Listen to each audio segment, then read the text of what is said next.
실전 매매 최고수의 길 들어가 보겠습니다. 이종복 전문가입니다. 전문가님 안녕하세요. 예, 안녕하십니까. 이종복입니다. 네, 금요일장 오늘 지수 혼조 양상 기록합니다. 현재는 코스피 코스닥 다 하락세가 소폭 나타나고 있는데요. 삼성전자, SK하이닉스 약세, 반도체 전체적으로는 좀 혼조 양상이고요. 자동차, 조선 등 반등 나오고 있습니다. 2차 전지도 포스코홀딩스, 에코프로, 머티 등의 반등 눈에 띄고 있는데요. 오늘 장 특징 짚어주시죠. 그러니까요, 이제 오늘이 연휴 3일 추석 전 마지막 거래일이죠. 이거 뭐 일종의 경계감 혹은 눈치 보기 요런 시장이 지금 나오는 건데 항상 연휴 들어갈 때는 요런 정도 흐름은 나오죠. 근데 뭐 요새 제일 강조하는 것 중에 하나인데 우리나라 추석 연휴 3거래일이 반등 사이클에서 좀 빠지는 건 좀 아쉽습니다, 여러분. 그렇지만 그래도 뭐 우리가 추석을 그렇다고 미룰 수는 없잖아요. 그죠? 이제 어제 미국장 CPI도 넘었고요. 뭐 웬만큼 큰 거는 지금 다 지나갔거든요. 그리고 연준인데 연준 FOMC도 그게 그렇게 엄청난 이벤트고 막 뭐 그런 어떤 큰 게 나오거나 그런 것 때문에 그런 얘기하는 게 아니고 그냥 우리가 그냥 가는데 앞에 있는 거예요. 아마 큰 어떤 그거는 지금 현재 상황에서는 나올 수가 없죠. 왜냐하면 지표도 그렇게 나왔고 물가 떨어졌고 등. 근데 계속 얘기하지만 0.25, 0.5 갖고 뉴스가 계속 나오거든요. 근데 이종복 의견은 0.5로라는 게 오히려 위험할 수 있다라는 얘기를 해주고 있으니까 0.5를 만약에 하면 순간적으로는 아마 위로 확 쏠 수 있을 거예요, 아마.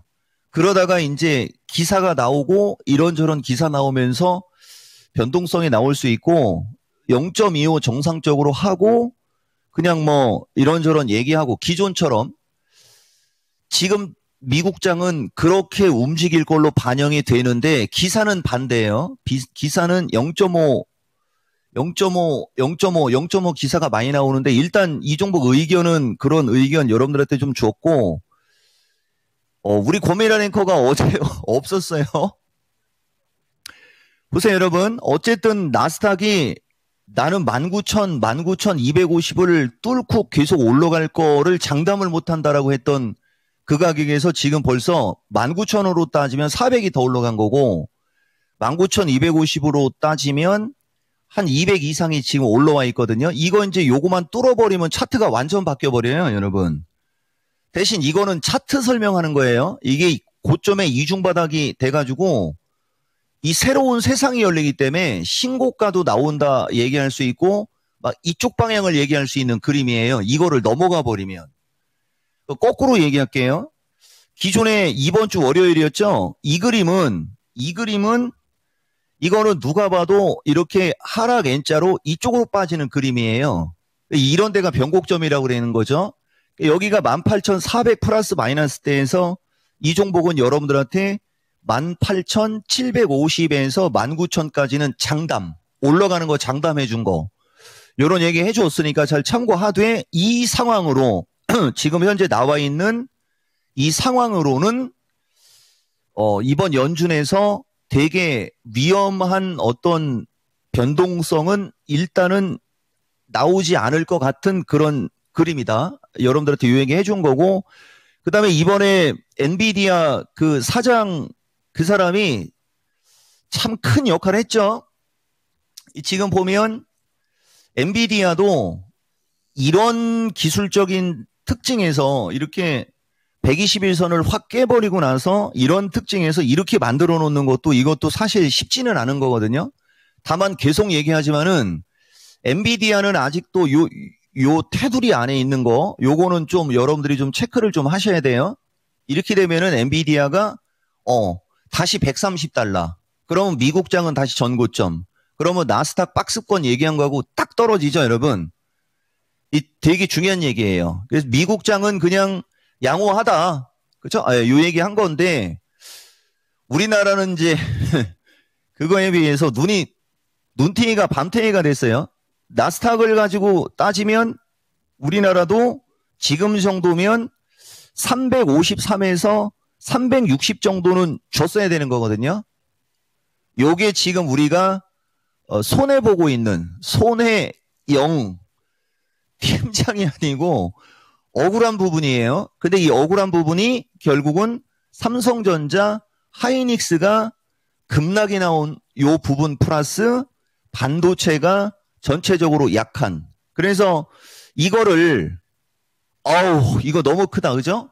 이건 미스터 진단 다음 주 전략 얘기인데 거의 그 정도인데 이거를 2차 전지가 커버해줬으면 대박.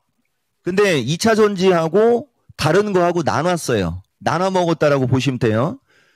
떡은 요만큼인데 먹으려고 하는 사람은 이만큼이다 보니까 그래서 삼성전자 하이닉스를 갖고 있는 사람들은 거시기 하지만 삼성전자 하이닉스가 약한 부분이 전체적으로 이쪽 저쪽에 퍼졌다. 그러다 보니까 이게 약했다. 그럼 여기서 뭘 생각해야 되느냐. 엔비디아가 이쪽으로 반등 나오고 나스닥이 만약에 계속 2만대로 올라간다 치면 어떻게 될까요, 여러분? 결국은 삼성전자 하이닉스가 기술적 반등이라도 나오겠죠?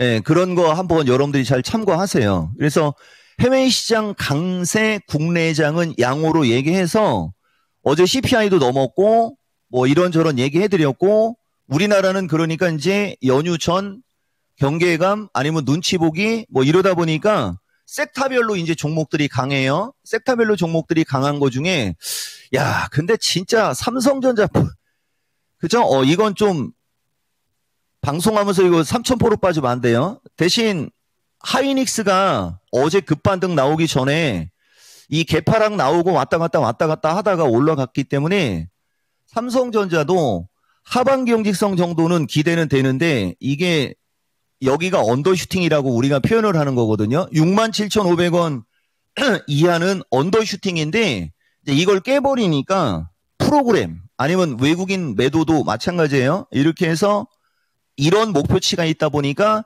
아직은 약한 겁니다, 이거. 그래서 이쪽은 약한데 반도체도 어제 유리기판 세게 튀었고 그다음에 오늘 뭐 주성이도 마찬가지고 HP, SP 같이 이런 식으로 아직은 가격 매력이 있는 쪽은 움직임은 나오려고 해요. 이게 반도체의 특징이고 조선주가 이제 전력설비처럼 현대 일렉트릭처럼 이렇게 쭉 빠지니까 기술적 반등 나오는 것 같고요. 그 다음에 이제 2차 전지과에도 에코프로 머리 2차 전지에서는 차트가 가장 멋지다라는 얘기 여러분들한테 자주 얘기해 줬거든요. 역시 주식은 차트 따라갈 때가 많아요. 그리고 포스코 홀딩스가 60일선을 넘어간 거는 상당히 좋은 현상이에요, 여러분. 대신 이제 단기간에 올라온 게 있어서 왔다리 갔다리는 하겠지만은 이 상태로 가면은 사자 보러 갈 확률이 높겠죠? 등. 전체적으로 이런저런 요인으로 우리는 미국에 비해서는 약했으나 경계감 혹은 불확실성으로 눈치를 보는 거 아니냐. 그 사이에 제약주도 얘기해 드려야 되겠네요. 제약주도 지금 보면 대웅제약도 다시 움직이죠. 그 다음에 이제 HK 이노엔처럼 이렇게 제약주들도 선별적으로는 추세 패턴 양호한 거 잘 가고 유한양행은 고점에서 떠서 물량 소화 잘하고 있는 것 같다 등 전체적으로 종목들이 우리나라 시장은 눈치 보기 경계감 속에서 움직임이 나올 만한 주식들은 지금 다 양호하게 움직이는 그런 특징을 보이고 있다. 이렇게 설명할 수 있습니다. 네. 기술적인 반등이 종목별로 가능하도록 지금 시장 밸류에이션에 대한 부담도 없는 상태고요. 또 해외장, 국내장 양호하게 흘러가고 있다는 점, 특히 그 9월 FOMC 이후로도 이런 흐름이 이어질 가능성이 높겠다라는 점까지 전망을 해주셨는데요. 2차 전지도 포스코 홀딩스까지도 모양을 만들어 나가고 있습니다. 오늘 장의 투자 전략 어떻게 세울까요? 그러니까요, 이게 347을 아침에 줬단 말입니다. 근데 이게, 그죠? 이렇게 우리는 이렇게 부딪힐 때는 좀 거시기 한데 아마 이거 후장으로 가면서 외국인 저자들이 선물 매도로 돌지만 않아도 마이너스로 확 빠져갖고 급락하기보다는 아마 요런 정도 수준에서 움직일 확률이 좀 있을 거예요. 다만 347이라는 걸 아침에 먼저 준 것 때문에, 그죠? 어제도 343 돌파 얘기했었지 않습니까? 왔다 갔다 하다가 343 쪽으로 왔잖아요. 그러니까 오늘도 347 쪽으로 갈 수도 있어요, 여러분. 대신 이제 347 이상을 세게 넘어갈지 안 넘어갈지는 저도 잘 모르겠고, 왜냐면은 휴일이고 눈치 보는 게 있고 그래서 아마 좀 비리비리 할 수도 있어요, 여러분. 대신 345 지지 체크인데 장중에는 살짝 깨갖고 조금 더 밀릴 수는 있지만 그 정도 지수 정도 보시면 돼요, 여러분. 그리고 어제도 얘기했지만은 지금 제일 좋은 거는 보통 과거에 어떤 우리가 파생방송 7년 이상 할 때 경험치로 봤을 때 이게 뭔가가 변동성이 되게 크게 나오거나 이럴 것 같을 때는 지금처럼 한 3거래일 정도 휴일로 들어갈 때 이 선물의 흐름에 상관없이 이 옵션들이 다 양쪽으로 빨간색이 나오고 그럴 때가 있어요, 여러분. 그럴 때가 변동성이 크게 나오는 거예요. 근데 지금 현재 상태는 어쨌든 이종복이 방송을 할 때는 양쪽으로 비리비리 하지 않습니까? 큰 뭔가가 없을 것 같으니까 일단은 이런 정도의 흐름이 나온다라고 보고, 두 번째, 이 옵션의 가격 구조 자체가 지금 큰 변동성은 누그러졌어요. 그러니까 큰 건 어느 정도 지나간 어떤 그런 흐름이에요, 여러분. 이게. 그러면 이제 마지막 고비가 하나 남은 건데, 포트폴리오 조정 기회 3라고 얘기하면서 여러분들한테 한번 얘기해 볼게요. 이 정도 상황이면은 참 열일한 겁니다라고 봅니다, 저는. 이제 마지막 상황이 이제 뭔 상황인 거냐면, 보통 이런 식으로 주가가 급락을 해버리면은 어느 정도 이렇게 기술적 반등이 나오고 다시 한번 되밀립니다.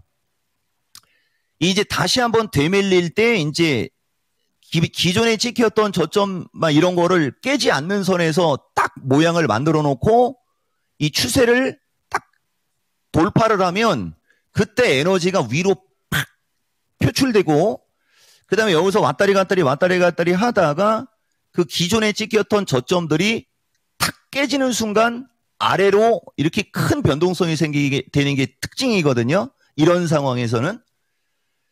그래 이제 여기서 위로 갈 거냐, 이 아래로 박살 날 거냐, 이걸 판단을 하는 게 제일 중요한 겁니다. 이게 마지막 남아있는 건데, 이거는 내가 봤을 때는 내가 판단을 하지 않아도 이 시장 자체가 이 움직이는 걸 봤을 때, 아까 그래서 옵션의 가격이 중요한 거예요. 이 시장 자체는 깨서 아래로 박살날 확률은 거의 없어요. 대신 이제 저거를 치고 올라갈 때 아까도 얘기했듯이 삼성전자, 하이닉스 등이 양호하게 움직이는 그 타이밍에 과연 다른 섹터 주식들이 같이 움직일 거냐, 이걸 판단을 해야 돼요. 근데 그것도 쉽지는 않을 거예요, 아마. 그래서 내가 해주고 싶은 얘기는 아마 당분간은 지속적으로 박스권의 흐름의 가능성이 상당히 높습니다. 그래서 또 얘기해주면 신고가로 올라가면 팔고 가는 게 맞거나 현금 챙기는 게 맞고, 그 다음에 아직 못 올라갔거나 바닥 탈출하려고 그냥 애쓰는 쪽은 저점 매수, 보유, 이게 맞을 거예요, 아마, 여러분. 그래서 포트폴리오 조정기회 3로 제약주, 아니, 2차전지, 제약주, 그 다음에 이제 선별적으로 반도체도 결국은 삼성전자, 하이닉스가 반등이 나와야 되니까 그쪽도 같이 눈여겨 잘 보시면서 뭐 전력 설비나 이런 거 같이 섞어서, 그죠? 그런 식으로 시장 대응하시면 내가 봤을 때는 될 것 같아요, 여러분. 나머지는 미스터 진단에서 조금 더 이야기식으로 한번 풀어보겠습니다. 네, 알겠습니다. 포트폴리오 조정 기회 3 전략 알아봤습니다. 정은가님 고맙습니다. 예, 고맙습니다. 이종복입니다. 네, 지수 박스권의 흐름을 예상하면서 신고가로 가는 쪽은 차익 실현을 하면서 현금을 확보해주고 또 다시 매수한 그 바닥권 탈출형의 종목군들은 2차 전지, 제약, 또 반도체, 전력 설비 등에서 잘 골라서 포트폴리오를 꾸려보자라는 전략 나왔습니다. 오늘 밤 9시 미스터 진단에서 이 종목 전문가의 진단 함께 하실 수가 있으니까요. 0221283388번 전화 주시면 오늘 밤 9시 진단도 함께 하실 수가 있습니다. 실전 매매 최고 수익일이었습니다.